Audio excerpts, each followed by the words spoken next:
Hey, Flying Brian and Karen again. We're now at Vindolanda on Hadrian's Wall in the north of England or the south of Scotland. One of the larger sites. We're going to go investigate, let you know what it's all about. So let's go. Alright, we've just gotten inside. Sort of a Roman bath fountain looking thing.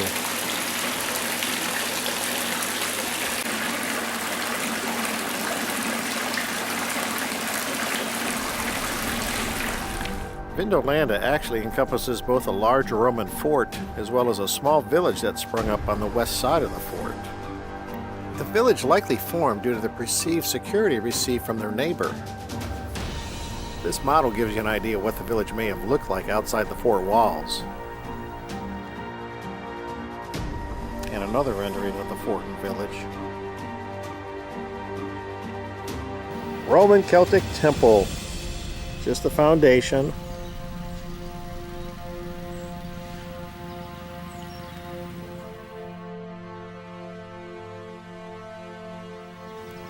Off in the distance there are the waterworks for the town and fort.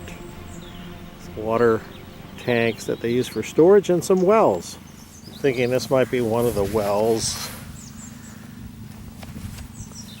And that looks to be a cistern or water tank. Maybe they pump the water into this for holding for the fort and town. Apparently the town is up in the closer ruins. And the fort is down closer, looks like to the river, I think is down there. It is a massive community and fort, for sure. Very impressive. Sign shows that this is the officers' quarter for an earlier fort even than for Vindolanda. These are the foundations of some of the rooms off the main house.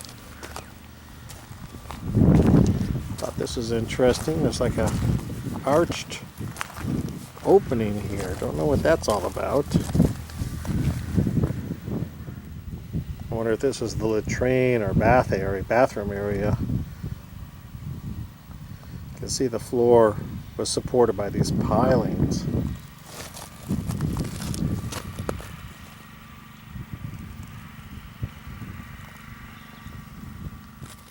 Research indicates that earthen and timber forts existed on this site well before the completion of Hadrian's Wall. This is just amazing. You can clearly see the village was laid out with these walkways between rows of buildings. Each of these rectangles represents a home or maybe a shop that someone lived and worked in some 2,000 years ago. There's an interesting round stone here. Let's go find out what that is. Some kind of grinding stone, like a mortar and pestle. Very interesting. It's inside the foundation of all of it is labeled as a workshop. Now we're getting into the fort proper. Let's take a look. Oh wow, let's take a look at this. I'm near the northwest corner of the fort, and I believe these are barrack foundations.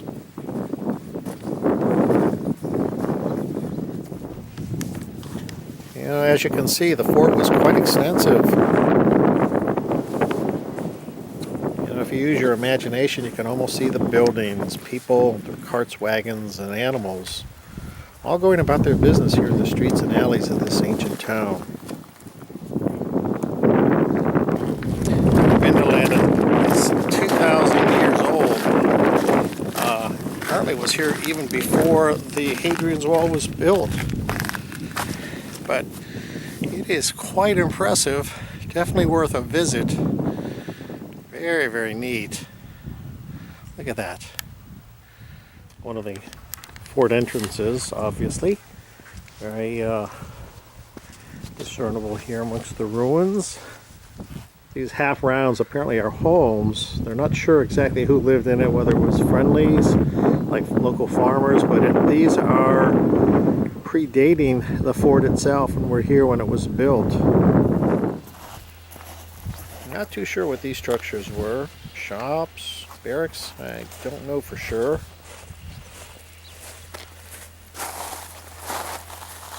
The shadows of these foundations help to paint an image in your mind's eye about the sheer scope of this Roman outpost. Here's an interesting stone. It has some sort of a shape carved into the top of it. I don't know what that is all about.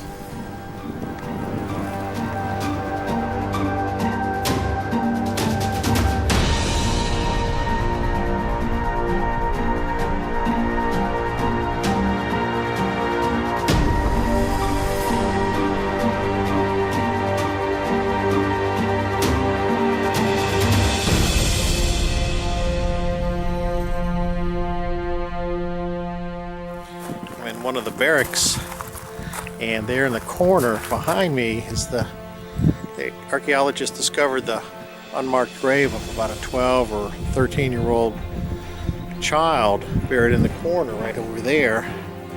And they know, just from dating, they know it was sometime after 200 AD up to about the 2nd century, somewhere in that area. Interesting find. There in the corner, interesting. Down the main street through the fort, there is this drainage canal and ditch. Romans made good use of gravity to design their water and sewer systems. You can see some of the flat stones that made the floor up of this structure, which says they were granaries. They'd had some sort of a substructure. I don't know what that was for drainage or I don't know. This substructure is intriguing. Can't help but wonder, why did the Romans raise the floors like this and leave this void below? Maybe it was used to heat, drainage.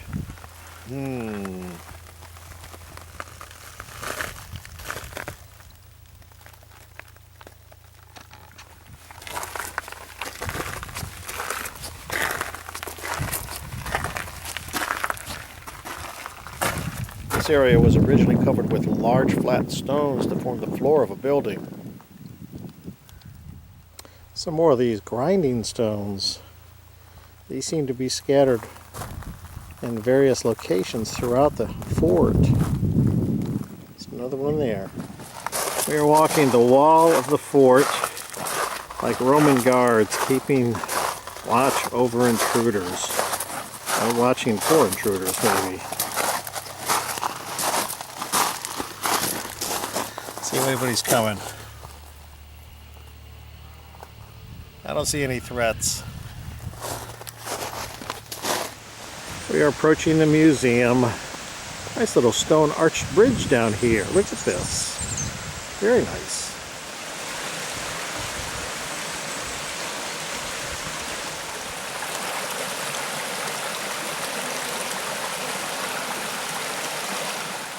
Take a look at that. That's a Roman milestone.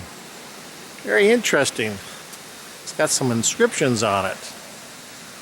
It says, according to the sign, it's a replica, but it is an accurate depiction of what a milestone would have been like. Very nice.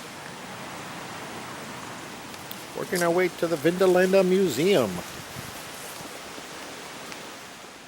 The grounds for the museum are just fantastic. Nice.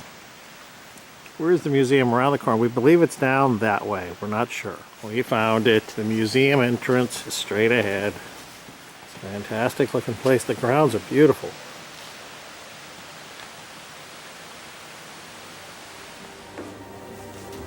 These are some of the dozens of leather shoes that have been found on the site.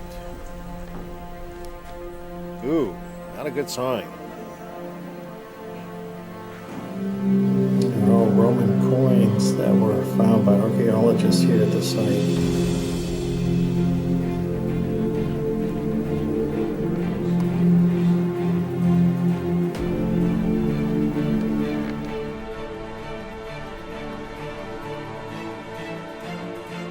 Roman era dog.